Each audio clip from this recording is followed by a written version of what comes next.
you can see clearly what I mean by first step and center step. So when they started their basic, which is what natural dancers, two dancers do, myself included, this is how I dance naturally to Salsa On 2. Their first step, they're gonna start on A. Welcome back to Mastering Salsa On 2. In this video, I will share with you how I discovered the real timing to Salsa On 2. I will also give some keen insight using some charts and my DJ music software of what the difference is and what it looks like visually. So hang tight for this episode of Mastering Salsa On 2.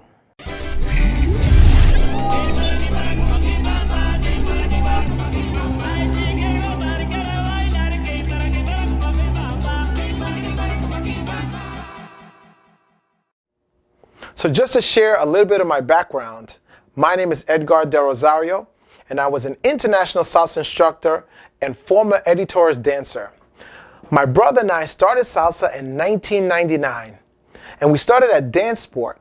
And when we first started taking salsa classes on 2, one of our first instructors named Alejandra, she explained to us that dancing salsa on 2 is dancing to the congas.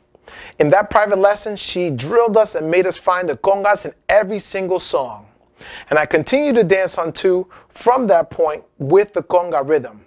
Later on, my brother and I would venture off into Eddie Torres classes, but we never actually danced the timing 1, 2, 3, 5, 6, 7. We always danced on the congas.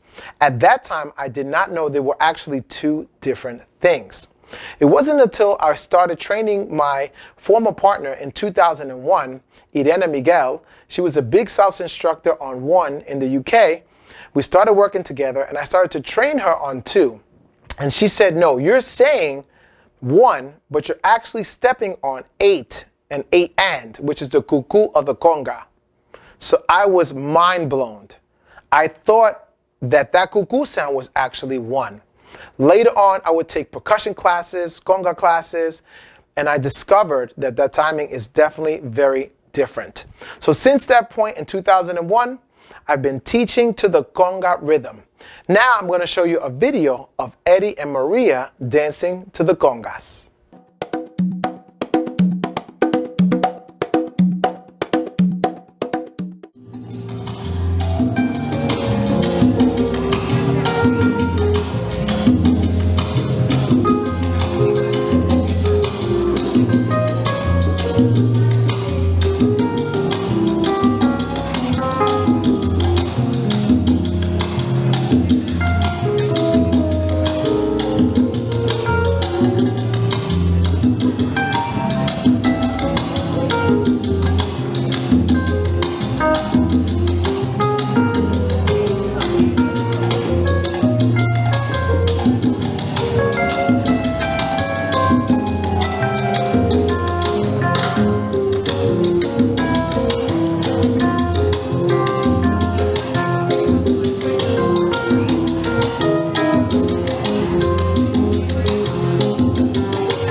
So for those of you who saw that clip and didn't really see the timing difference, I want to explain and show you with some graphs.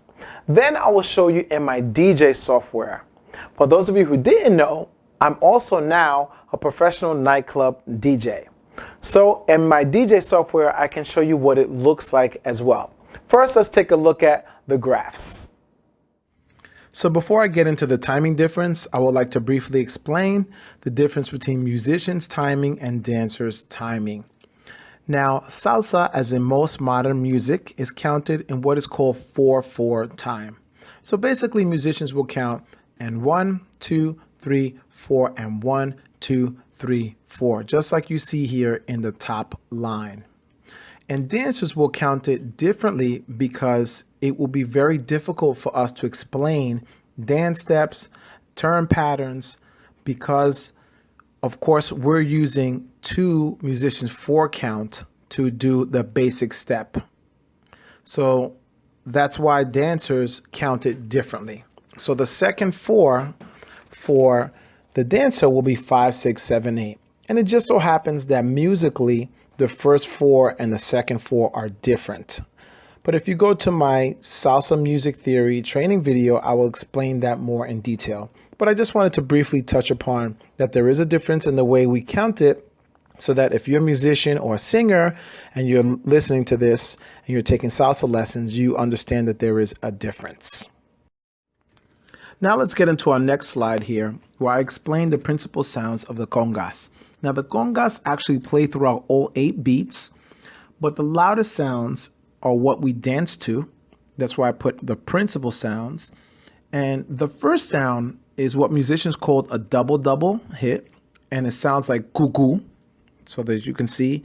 And the cuckoo is on 8 and 8.5, which falls between 8 and 1, cuckoo.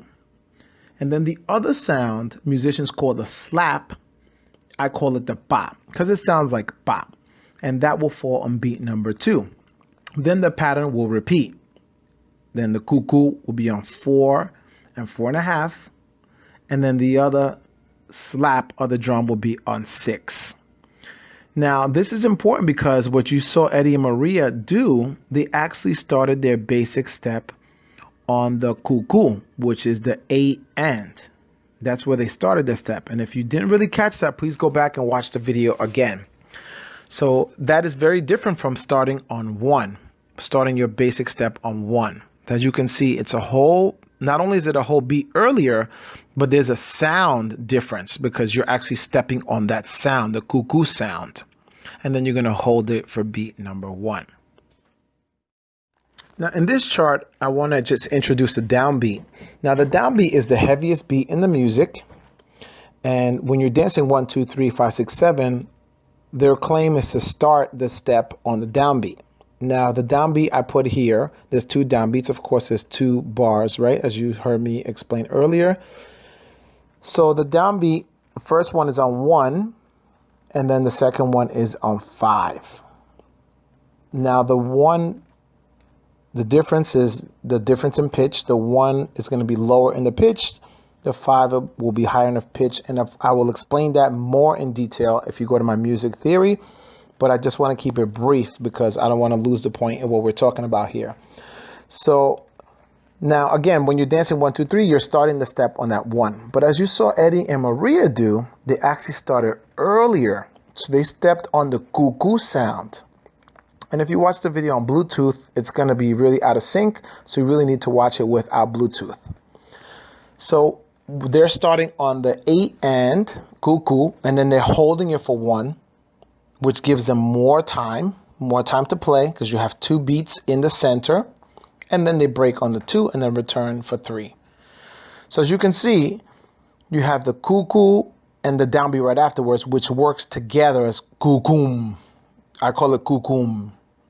And then the slap, the pa. So the cuckoo is actually your first step. And in this graph, you can see clearly what I mean by first step and center step.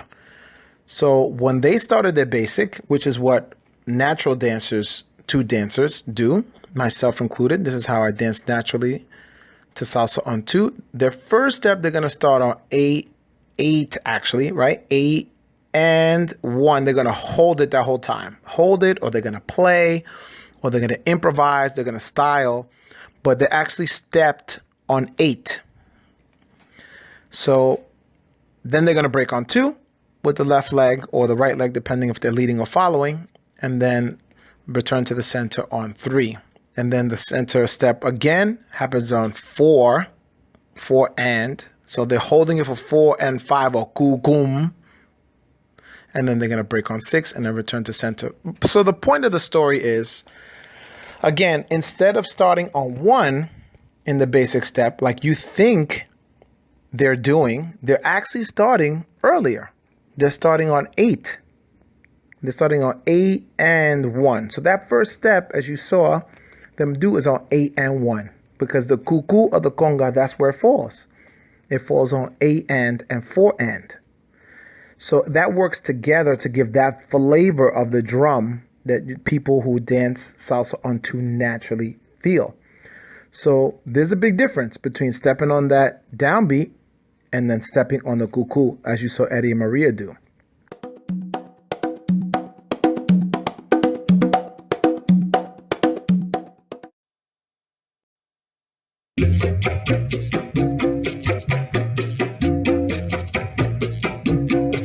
First, I want you to listen.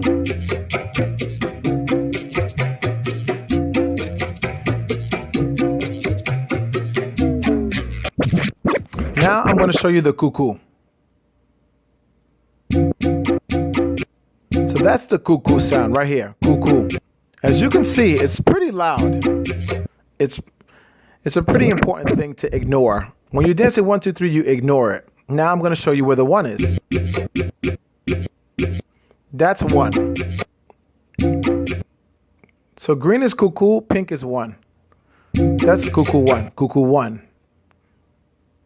Now I'm going to show you the slap.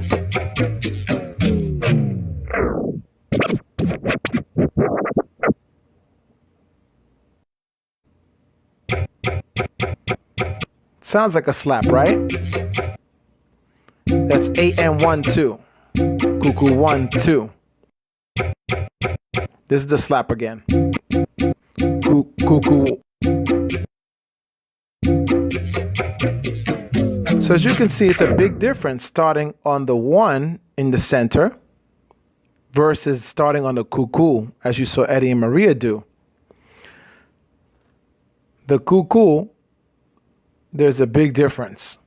Not only did you see it visually in the graphs, but now you can see it's in the sound waves, right? And of course, not every song has the cuckoo that loud or the slap that loud. It really depends on the artist you're listening to, the style of salsa. Some Cuban salsa, for example, doesn't have it that prominent, and some styles do. So it really depends on what you're listening to. But the point is, there's a big difference stepping earlier on the cuckoo sound of the drum versus starting on 1 after that.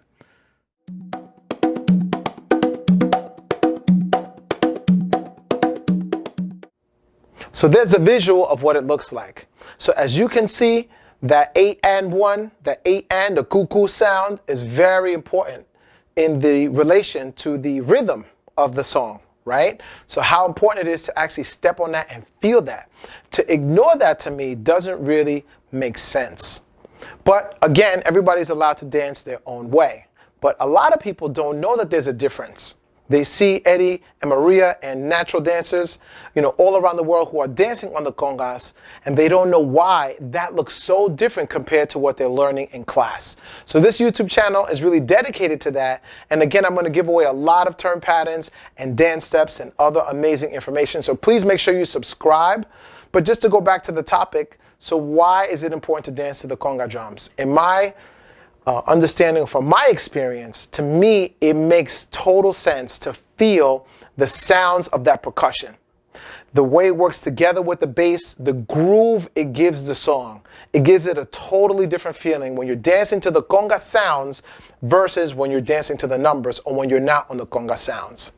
So try it for yourself, and I'm going to link a couple other videos in my description where I show you physically the difference between 1, 2, 3, 5, 6, 7 versus dancing on the conga rhythm. So please make sure you check that out. And then another video where I show you the timing with the conga pattern and explain the numbers to you. So again, thank you so much for tuning in to Mastering Salsa On 2 on YouTube. And please feel free to comment in the comment section below, and I'll get back to you as soon as I can. Until next time, enjoy dancing, and I'll see you in the next video.